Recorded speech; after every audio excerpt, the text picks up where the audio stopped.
മലപ്പുറം പൊന്നാനിയിൽ തെരുവ് നായയുടെ ആക്രമണമുണ്ടായി. 6 പേർക്ക് നായയുടെ കടിയേറ്റു. ഒരു പ്രതികരണം നമുക്ക് ലഭിക്കുന്നുണ്ട് അവിടെ നിന്ന്. ആ പ്രതികരണത്തിലേക്ക് ആദ്യം.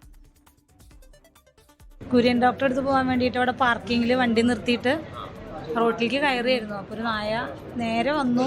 ഒരു പ്രൊവക്കേഷനും ഉണ്ടായില്ല, പെട്ടെന്ന് അങ്ങോട്ട് വന്ന് കടിക്കുക ചെയ്തു. ഹസ്ബൻഡ് കൂടെ ഉണ്ടായിരുന്നു, ഓടി വന്ന് നായ തട്ടിയിട്ടു. അപ്പോഴേക്കും ഞാൻ വീണു. അപ്പോൾ കാലൊക്കെ കടിച്ചു കീറി.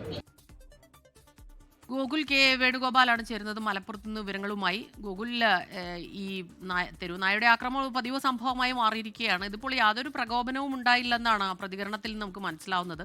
പറയൂ, എന്താണ് യഥാർത്ഥത്തിൽ സംഭവിച്ചത്? വല്ലാതെ ഗുരുതരമായി പരിക്കേറ്റിട്ടുണ്ടോ?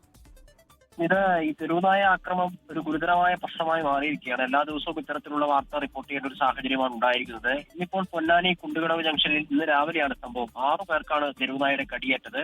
കുണ്ടുകടവ് സ്വദേശികളായിട്ടുള്ള റിസ്വാന, സാജിദ, റീന, അൽക്ക, നിമ, ജുബൈരിയ എന്നിവർക്കാണ് പരിക്കേറ്റത്. ഇവരെയൊക്കെ അവിടുത്തെ താലൂക്ക് ആശുപത്രിയിൽ പ്രവേശിപ്പിച്ചിട്ടുണ്ട്. ചില ആളുകളുടെയെങ്കിലും പരിക്ക് കുറച്ച് ആഴമേറിയതാണ്. കാലിലാണ് പ്രധാനമായിട്ടും പല ആളുകൾക്കും പരിക്ക് പറ്റിയിട്ടുള്ളത്. പല ആവശ്യങ്ങൾക്ക് വേണ്ടി പോവുകയായിരുന്നു. ആശുപത്രിയിലേക്ക് പോകുന്ന ആളുകളെ തെരുവുനായ കടിച്ചിട്ടുണ്ട്. തെരുവുനായ കടിച്ച് അതിന്റെ ആളുകളുടെ കരച്ചിൽ കേട്ടെത്തിയ ആളുകൾക്ക് വരെ ഈ കടി ഏറ്റിട്ടുണ്ട് എന്നുള്ളതാണ് ഗുരുതരമായിട്ടുള്ള വിഷയം. പല ഭാഗങ്ങളിലും, പൊന്നാനി മാത്രമല്ല പല മേഖലകളിലും ഇത്തരത്തിലുള്ള തെരുവുനായയുടെ ആക്രമണം രൂക്ഷമാവുന്ന ഒരു സാഹചര്യമുണ്ട്. ഇതിനൊരു പരിഹാരം വേണമെന്ന് ഉയരുന്ന ആവശ്യത്തിലേറെ നാളെ പഴക്കമുണ്ടെങ്കിലും അത് ഉണ്ടാവുന്നില്ല എന്നുള്ളത് നാട്ടുകാർ ചൂണ്ടിക്കാണിക്കുകയും ചെയ്യുന്നുണ്ട്. ലോകത്തെവിടെയായാലും ഏത് സമയത്തും 24 വാർത്തകളും ഓഗ്മെന്റഡ് റിയാലിറ്റി പാക്കേജുകളും എക്സ്പ്ലെയിനറുകളും വിശദമായി കാണാൻ ഞങ്ങളുടെ യൂട്യൂബ് ചാനൽ നിങ്ങൾക്ക് സബ്സ്ക്രൈബ് ചെയ്യാം.